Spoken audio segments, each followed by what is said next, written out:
The metallic belly of the plane shuddered with the low growl of its engines, as if the steel beast itself was reluctant to leave the ground. Passengers shuffled into their seats, their lives colliding briefly in this suspended capsule of fate. Some already dozed, lulled by the promise of hours in the dark sky, others tapped feverishly on their phones, desperate to send one last message before the signal vanished into static. The night beyond the windows was thick and endless, a curtain that devoured every sense of time. Among the passengers sat Detective Alexander Greinvich, assigned to escort classified documents across the Atlantic. For him, the night flight was a reluctant sanctuary, a chance to close his eyes without the phone ringing or bureaucracy breathing down his neck. He fastened his seatbelt, leaning back, and nearly surrendered to sleep, until he noticed the last 3 passengers boarding. They moved with unnatural precision, their faces locked in grim concentration. Each carried a small black backpack they refused to stow in the overhead bins. Their gazes swept across the cabin like searchlights, cold, deliberate, silent. Even the flight attendant's polite smile faltered for a second, as though she too sensed the shift in the air. Half an hour into the flight, cruising altitude reached, silence broke with a metallic snap. One of the men stood abruptly, producing a pistol from his bag. His voice slashed through the air. "Stay in your seats. This is a hijacking." Screams erupted. 2 others revealed their weapons, sealing the aisles with deadly authority. A woman near the emergency exit burst into tears, shielding her child. The flight attendant froze, then obeyed the order to relay a message to the cockpit. Greinvich's pulse slowed in that strange way it always did in moments of crisis. His instincts screamed to act, yet logic bound him. Any rash movement would mean instant death for innocents. He studied the attackers carefully, rigid jaws, cold eyes, movements sharpened by rehearsed discipline. This was no desperate gamble. It was a meticulously engineered plan. Above the dark Atlantic, the plane was no longer a vessel of transit but a prison suspended in the void. Every soul on board was now a hostage. Greinvich clenched his fists quietly. Somewhere in their armor of control, these men had a weakness, and he would have to find it before this flight became their tomb. In the cockpit, crimson light blinked on the control panel.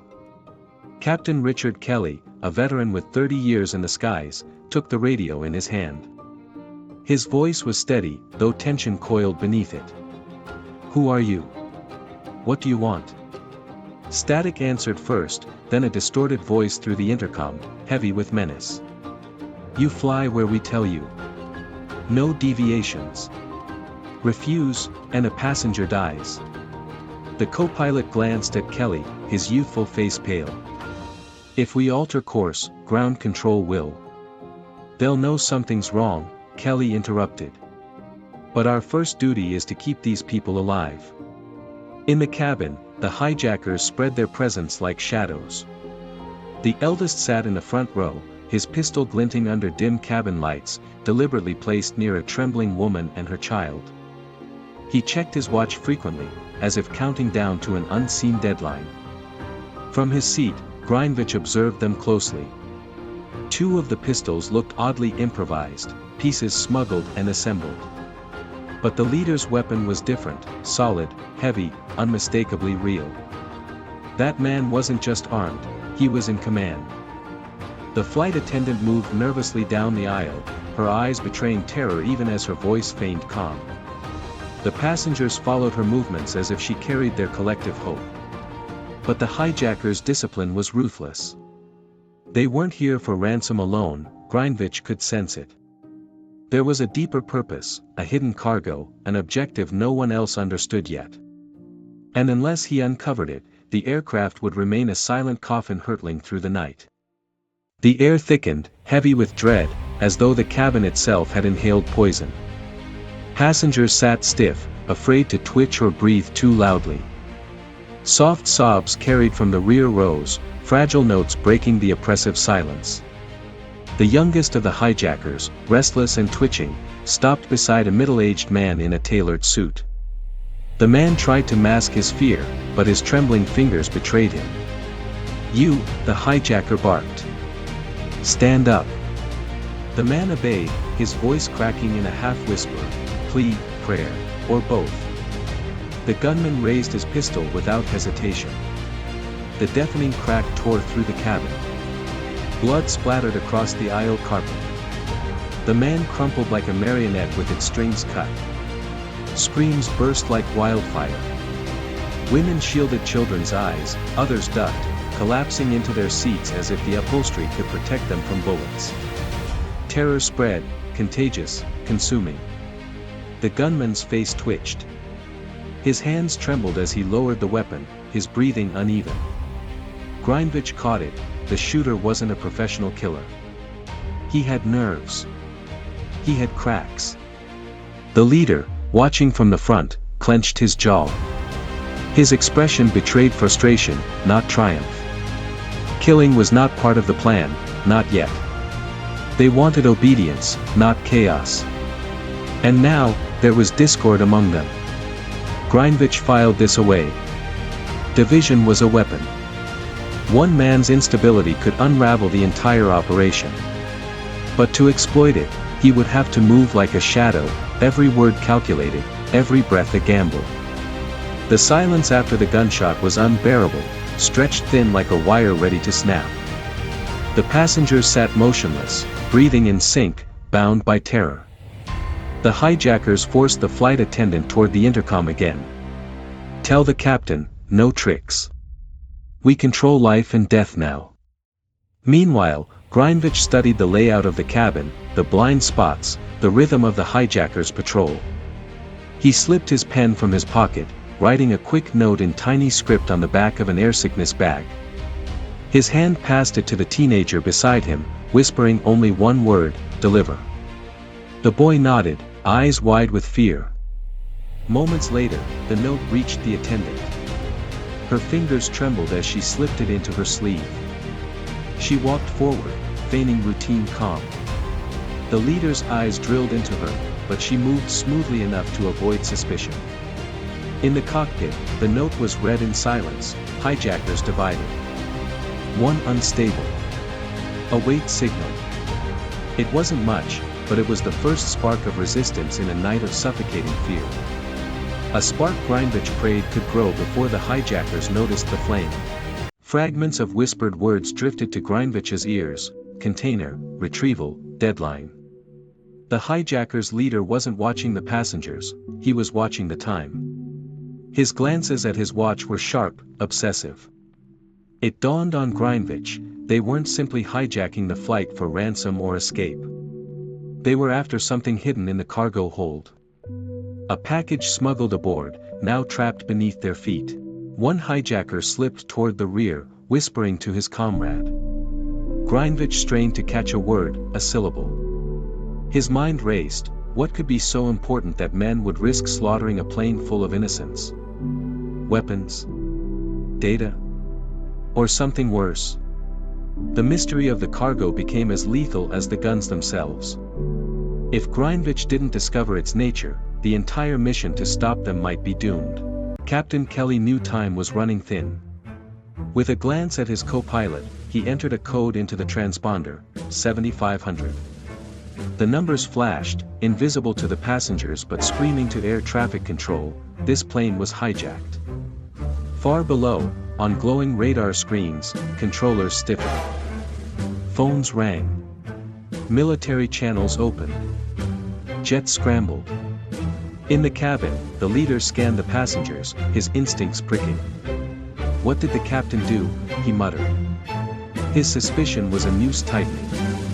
If he realized the silent alarm had been sent, his wrath would fall upon the nearest hostage. Grindvich tensed. The clock had started. Help might be on the way, but survival until then was another matter. The fragile thread of composure snapped. Panic rippled like a storm surge. A mother wailed. A businessman tried to rise, only to be slammed back into his seat with a pistol barrel to his temple. Children cried openly now, their sobs grating against the silence. Chaos was the hijacker's greatest enemy. The leader barked orders, slamming his fist against a headrest to regain control. His voice was iron, but Grindvich saw it, the tension in his eyes, the cracks forming under pressure. The passengers weren't a compliant herd anymore. They were tinder, and one spark would set them ablaze.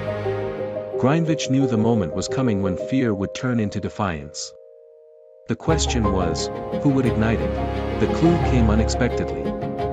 A slip of paper, folded and slid discreetly into Grindvich's palm by the trembling hands of a flight attendant. He unfolded it beneath the shadow of his sleeve. Words scrawled in haste, cargo equals bioweapon. Destination, New York. Grindvich's breath caught. The hijacking wasn't about money or leverage, it was about unleashing terror on a city of millions.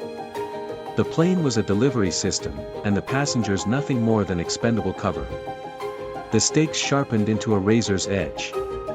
It was no longer about saving the lives on board, it was about saving the world below. Outside, the night split open with searchlights. Fighter jets flanked the aircraft, their silhouettes sharp against the stars. Passengers pressed their faces to windows, gasping at the sight. Salvation, or escalation? The hijacker leader's fury ignited. He shouted orders, pistol waving like a whip. Stay on course. No one moves. His eyes burned with desperation. Their plan was unraveling. Grindvich's heart pounded. This was the fracture point, the moment the hijacker's precision dissolved into chaos. He readied himself, every muscle taut. One mistake could doom them all, but hesitation would be fatal too. The storm was about to break inside the cabin. It began with a scream. A passenger lunged at the unstable gunman, grabbing for the weapon. The cabin erupted in violence. Shots rang out, deafening in the confined space. The smell of gunpowder filled the air, acrid and suffocating. Grindvich moved, swift and deliberate. His fist connected with the unstable hijacker's jaw, the gun skittering down the aisle. Another hijacker swung his weapon, but was tackled by desperate passengers. Chaos was no longer fear, it was fury. The leader, cornered, raised his pistol to the child nearest him. But Grindvich was faster.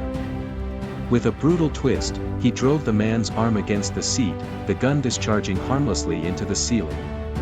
A final strike, and the leader collapsed. The cabin roared with cries, sobs, prayers.